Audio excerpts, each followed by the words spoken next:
High friends good morning real blogger Jyoti चैनेले सबाइके स्वागत। आशा करी तोमरा सबाई भालो आछो, आमिओ भालो आछि और सबाइके होली शुभेच्छा रइलो। तो आमी এই ভিডিওটা लेट আপডেট করেছি, মানে অনেক পরে আপডেট করছি, হোলির প্রায় 3-4 দিন পর। তো সবার হোলিটা কেমন কাটলো জানিও। তো এখন আমার ছেলে রং গুলছে আর রং গুলে ও লোক পাচ্ছে না বলে ও গরুর সাথে রং খেলছে। আর এইদিকে আমি নিচের ঘরটা অলরেডি পরিষ্কার করে চলে এসেছি আর উপরে এসে আমি উপরের ঘরটা পরিষ্কার করছি। আজকে আমার নিচের ঘরটা পরিষ্কার করা দেখানো হয়নি, আর নিচে আমি বাসি কাজকর্ম সেরে সব সেরে আমি চলে এসেছি ওপরে। দিয়ে ওপরে এসে আজকে আমি ওপরে সব পরিষ্কার পরিচ্ছন্ন করব, তারপর স্নান করব। আর যেহেতু ছুটির দিন, ছেলের স্কুল নেই, ছেলের স্কুল থাকলে খুব তাড়াতাড়ি করতে হয়, তো স্কুল নেই বলে ভাবলাম যে ভালো করে একটু ঘর দোরগুলো গুছিয়ে নিই। আর কম্পিউটার টেবিলে পেপার পেতে রেখেছিলাম আর এই তোয়ালেটা কেচে দিয়েছিলাম, তো সেটা পাতা হয়নি। ভাবলাম পেপারটা ভালো আছে তো পেপারটাই কয়েকদিন চলুক, তো পেপারটা ভালো ছিল, তো পেপারটা নোংরা হয়ে গেছে, তার ফলে আবার তোয়ালেটা পেতে দিলাম। দিয়ে কম্পিউটার টেবিলটা গুছিয়ে নিলাম ভালো করে। তারপর আমি ঘরটা গুছিয়ে নিই, ঘরটা জিনিসগুলো প্রতিদিন একটু করে ঝেড়ে নিই, তারপর আবার ঘরটাকে ঝাড় দিয়ে মুছে নিই। আর উপরে খাটের বিছানাটাকেও ঝাড়া হয়ে গেছে আমার। আর কি গরম কি শীতকাল, আমাদের কাজ কিন্তু সব একই রকম চলে, একই রকম আমাদের কাজ করতে হয়। গরম বলে যে কাজ বেশি, শীতকাল বলে যে কাজ কম, বা শীতকাল বলে কাজ বেশি গরমকাল বলে কাজ কম, তা কিন্তু নয়।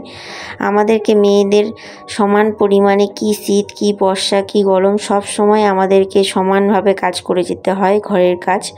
তো এবার শীতকালে উঠতে আমাদের কষ্ট হয়, যেহেতু শীতের সকালে লেপ ছেড়ে বিছানা ছেড়ে উঠতে ইচ্ছে করে না, তো সেই টাইমটা উঠতে ভীষণ কষ্ট হয়। তবে যদি একবার অলসতা ভাব কাটিয়ে যদি ওঠা হয়, তো শীতকালে আমার কাজ করতে ভীষণ ভালো লাগে। কারণ অলসতা কাটিয়ে যদি আমি একবার বিছানা ছেড়ে উঠে পড়ি, তো বেশ কাজ করতে করতে আর গরমটা মানে শীতটা বোঝা যায় না।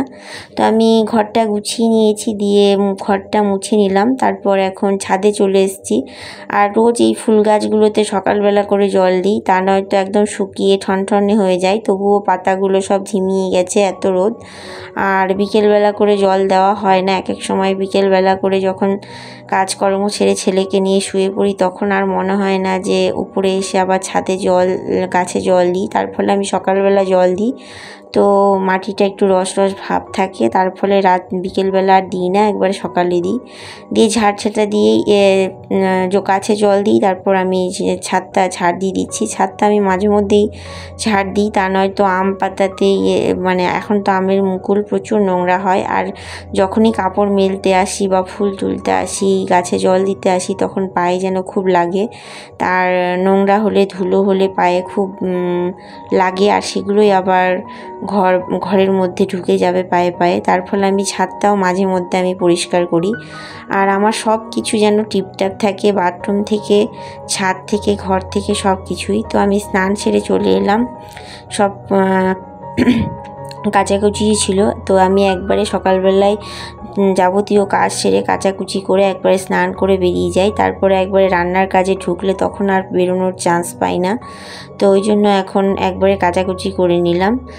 আর সময়ের কাজ সময়ে করাটা একদম পারফেক্ট, কারণ প্রত্যেকটা কাজের একটা সিস্টেম আছে, আর সিস্টেম ছাড়া কাজ করলে দেখবে সেই কাজগুলো ভালো হয় না, আর সব কিছুই মানে ব্যাঘাত ঘটে। সব কিছুরই একটা নিয়ম শৃঙ্খলা সিস্টেম আছে, সেই রকমই আমাদের মেয়েদের ঘরের কাজেরও নিয়ম শৃঙ্খলা আর সময় আছে। আমরা যদি সময়ের কাজ সময়ে করি বা নিয়ম মাফিক করি, তো ঠিক অল্প টাইমের মধ্যে আমরা সব কাজ সেরে ফেলতে পারি।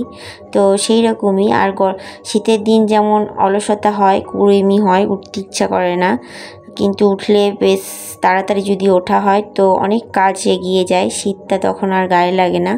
আর গরমের দিন আমার মনে হয় গরমকালের দিনও খুব সকাল সকাল উঠে সব সেরে নেওয়া উচিত, কারণ যত দিন দুপুর হয় তত যেন গরমটা বেশি লাগে, আর কাজ করলে যেন আরও গরম লাগে, ক্লান্ত হয়ে পড়ি।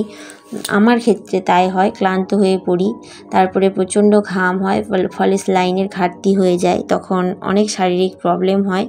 তার ফলে গরমের সময় গরমের সকাল হচ্ছে ভোর 5টার সময় অনেকটাই বেলা উঠে যায়। তো আমি স্নান সেরে নিচে চলে এসেছি, এসে বরের জন্য একটু চা করছিলাম, তো ভাবলাম আমি একটু চা খাই, তাই একটু চা নিয়ে বসে পড়েছি। আর ছেলেরও জ্বর এসছে, তো গা ছ্যাঁক করছে, তো ভাবছি ওকে প্যারাসিটামল খাওয়াবো, তো আমি প্যারাসিটামলটা নিয়েই বসে আছি ওকে খাওয়াবো বলে। তারপর নিজেরা একটু করে খাবো, তারপর রান্নার কাজে চলে যাবো। তো বর এসেছিলো, বরকেও খেতে দিয়েছিলাম, দিয়ে খাওয়া টাওয়া সব খেয়ে টেয়ে ছেলেকে খাইয়ে সকালের খাবার দিয়ে এখন এগুলো বাসনটা মেজে নিচ্ছি, তারপর রান্নার কাজে চলে যাব। আর যা বলেছিলাম যে গরমে সত্যি সকাল সকাল যদি সব সেরে নেওয়া হয় তো অনেকটা শরীর রিলিফ পায়। আর সকালের ওয়েদারটা খুব ভালো, কারণ খুব একটা গরম লাগবে না, আর যত বেলা বাড়ে তত যেন রোদ বাড়ে। তো আমরা যদি সকাল 5টায় উঠে পড়ি গরমের দিন এনাফ, তো সেই ক্ষেত্রে প্রচুর কাজ এগিয়ে যায়, তো গরমটাও গায়ে লাগবে না। আর গায়ে লাগবে না বলতে, গরম তো এমনিতেই গরম, রান্না করতে তো গরম লাগবেই, কিন্তু যত দুপুর হয় তত যেন গরমটা বাড়ে, তার ফলে সকাল সকাল করলে একটুখানি গরমের ইয়েটা কম লাগে। তো আমি এখন খাওয়া দাওয়া সেরে সব কিছু ছেড়ে ভাত চাপিয়ে দিয়েছি, দিয়ে এখন আলু ভাতে দেবো। আগে আলুটা কেটে একটু ভাতে দেবো, তারপর আমি সবজি কেটে কুটে বেছে তারপর রান্নার কাজে যাব।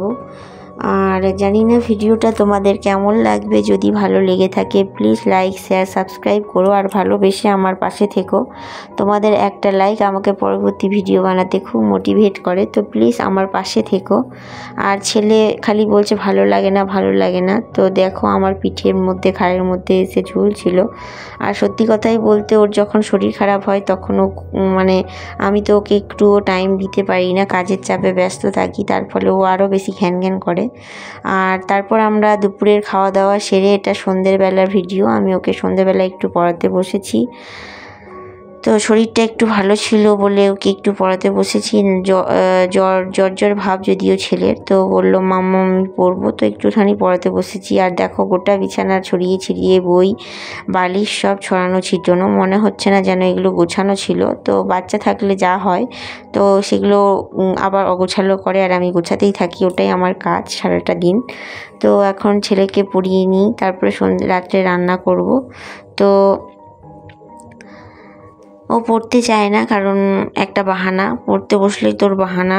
আর তারপর এখন শরীর খারাপ, তো আরও বাহানা যে আমি আর পারবো না, পড়বো না। তো ও স্ক্রিন টাচ স্লেটটাতে বসে একবার এটা ওটা আঁকিবুকি কাটছে আর ডিলিট করছে। তারপর আমি বললাম যে নাও আমি লিখে দিচ্ছি তোমার নামটা, তুমি দেখে সেই নামটা, তোমার নামটা লিখো। তো ওইটাই এখন ওকে লিখতে দিলাম, দিয়ে ও লিখছে। তো আর ও অন্য কিছু পড়বে না, শুধু তার নামটাই লিখবে। তো আজকের জন্য এইটুকুই। সবাই ভালো থেকো, সুস্থ থেকো, টাটা।